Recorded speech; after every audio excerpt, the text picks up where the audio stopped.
up to me. It's all you gotta do.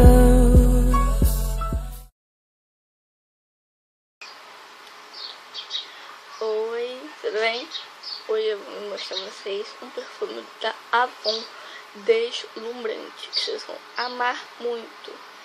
É delicado, especial, é um cheiro incrível que eu amei muito. E também sou grande fã dessa cantora. Eu acho que também vocês são.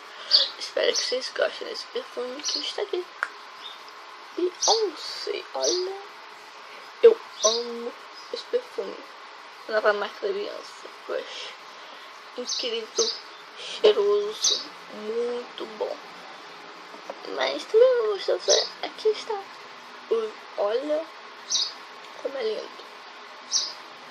Tem um vermelho, um fogo de paixão. É incrível. Ó.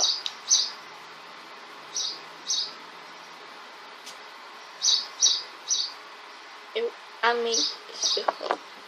Gosto muito. Uso ele pra sair. Os pessoal cheiram e falam que é maravilhoso. Eu amei.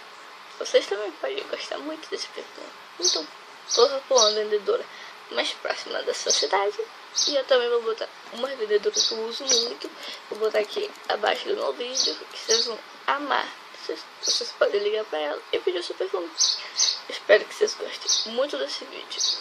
Ele é cheiroso, incrível. E também Beyoncé é uma grande cantora que eu gosto muito. O perfume é incrível. Também temos esse novo perfume dela, que ainda não chegou pra mim, mas ó, também me mostraram uma amostra do perfume. É incrível, ó, olha como ele é cheiroso. Também uma amostra que eu recebi muito bom. Então corra para sua vendedora mais próxima e peça seu, que vocês vão amar esse perfume. Espero que vocês gostem muito, curtam e se inscrevam no meu canal, que vai ter vários vídeos com os perfumes da Avon. Espero que vocês gostem muito.